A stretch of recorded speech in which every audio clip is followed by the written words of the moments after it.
Let's start by first defining what does human resource management mean. Human resources management is the process of acquiring, training, appraising, and compensating employees, and of attending to their labor relations, health and safety, and fairness concerns. So what do human resource professionals do? Working in a human resources appeals to those with excellent people skills and a strong interest in how an organization works. HR handles a wide range of issues from staff to management. They start search for interested recruits. Recruiting is a huge part of making great teams. From their experience, HR find the best person for the job. HR is very important in the company's overall vital structure. They make sure that people match the company's purpose. Human resources do much more than find stars for the team. They provide expert advice to managers on how they can improve the team's performance. And they also suggest training options to maximize staff potential. They ensure in providing both personal and professional development. They also monitor staff well-being, looking after safety and health needs. And of course, importantly, they make sure salaries are paid on time. They ensure people get paid fairly, and also when jobs change, so does the pay. Keeping capable staff saves time and money in the long run. So HR managers play a big part in staff retention. In a big company, helping people along a successful career path is part of their responsibility. HR managers are also facilitators. They help business by facilitating change. They also act as intermediaries. Both sides need HR when differences arise, whether it is between two co-workers or a manager and a subordinate. Now, why is the HR department so important? Right? Let's understand that first. Human capital value. Having an in-house human resources function is very important. They help to search for qualified job applicants and ensure that the right people are hired to do the job. For small businesses in particular, human capital is critical because so many smaller firms have employees who perform cross-functional duties. With a smaller workforce, if just one person leaves, it leaves the company with a huge gap to fill. And this can threaten the company's profitability. Human resources curb excessive spending. This includes trimming workforce management costs, negotiating better rates for benefits, such as healthcare coverage. In addition to this, they also ensure competitive and realistic salary setting based on studying the employment trends and salary analysis based on job functions. Now, in a workplace, conflict is inevitable.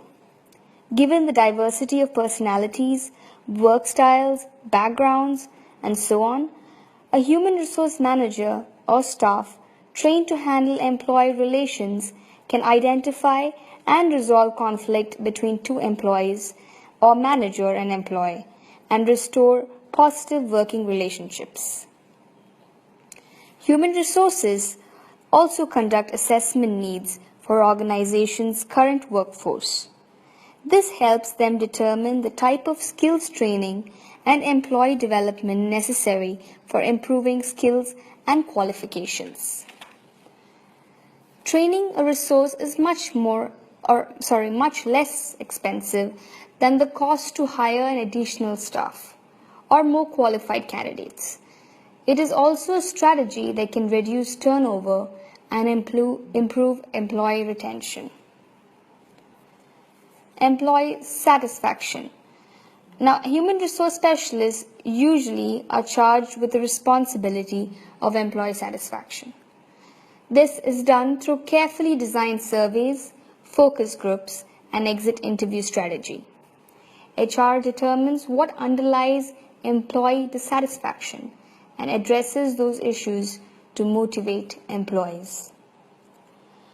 The cost to hire a new or replacement worker includes training and ramp-up time. Now, this is what I had discussed during the training and development point, where I said it was much less expensive to train a resource than to hire a new one. And that is because it includes training and ramp-up time, and this can be exorbitant for employers, especially small businesses. With a well-constructed recruitment and selection process, HR can minimize these expenses.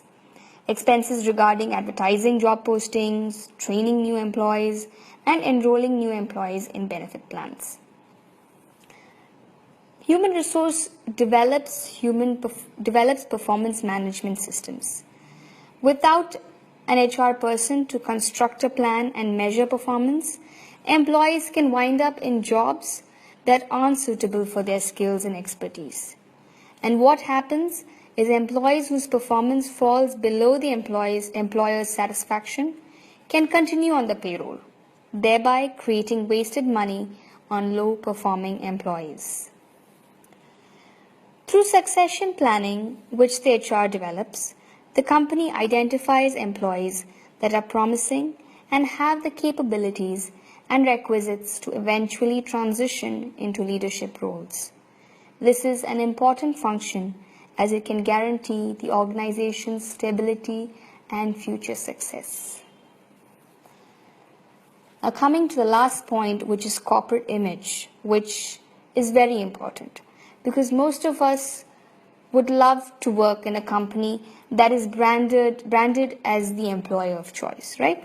So business want to be known as the employer of choice. Employers of choice are the companies that receive recognition for the way they treat employees. These are the companies that people want to work for. Being an employer of choice means being able to recruit and select the most qualified applicants and also retaining the most talented employees. Now, coming to a human resource manager's duties. In providing the specialized assistance, the human resource manager carries out three distinct functions. A line function. A human resource manager directs the activities of people in his or her department and perhaps in related areas, right? Like probably, when it comes to the cafeteria in the company, right? A coordinative function. The human resource manager coordinates personal activities, a duty often referred to as a functional authority. Here, he or she ensures that line managers are implementing the firm's human resources policies and practices. So, for example, sexual harassment policies, right? The human resource managers, they make sure that the other managers within departments are adhering to these policies. Staff functions. Here, assisting and advising line managers in the heart of the human resource manager's job. He or she advises the CEO so the CEO can better understand the personal aspects of the company's strategic options. They also assist in hiring, training, evaluating, rewarding, counseling, promoting, and firing employees. It administers various benefit programs like health and accident insurance, vacation plans, retirement plans, and so on. It also helps line managers comply with equal employment and occupational safety laws and plays an important role in handling grievances and labor relations. They carry out an innovator role by providing up-to-date information on current trends and new methods for better utilizing the company's employees. They also play an employee advocacy role by representing the interest of employees within the framework of its primary obligation to senior management. So, before I go ahead, I would want to discuss the difference between line management versus staff management, right?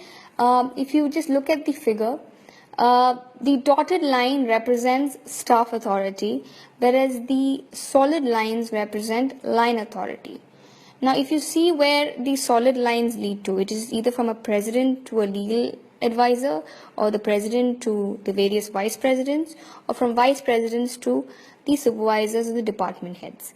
So that is basically an authority where one is required to follow the order. So if someone has line authority, he or she is allowed to give an order to the person that reports to him. Whereas a staff authority is basically an advisory role, an assisting or advisory role, right? So although human resource managers generally can't wield this line authority, except maybe within their own departments, they are likely to exert implied authority.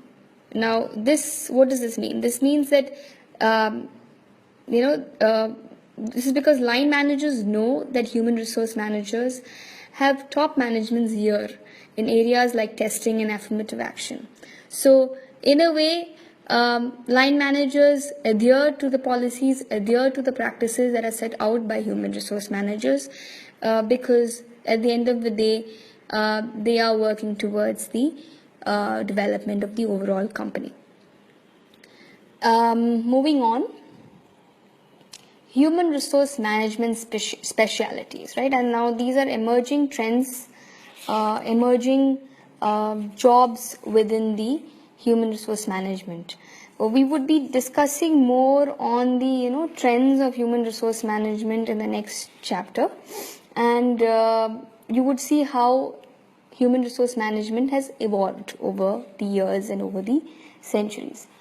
Now coming to the first specialty, which is the employee recruitment specialists. They're also known as recruiters, right? These specialists recruit and place workers. They may travel to job fairs and college campuses to find promising job applicants. They may also screen, interview, and test applicants, and may check references and extend job offers. Employee welfare officers. They're also known as managers of work and family programs or work-life managers. Now, these HR professionals oversee programs to enhance employee safety and wellness and improve work-life balance.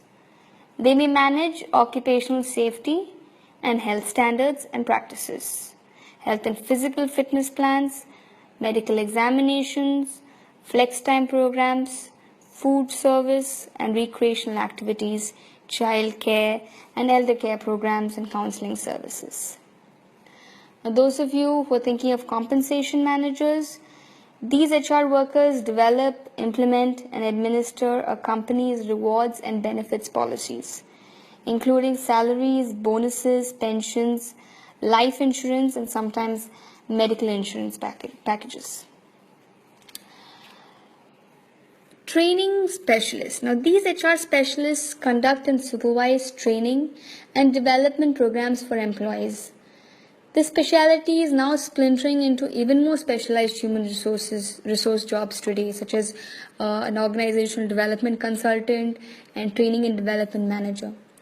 In general, a training and development specialist will work with training managers and employee supervisors to develop performance improvement measures, conduct orientation sessions, and arrange on-the-job training to help employees maintain and improve their job skills.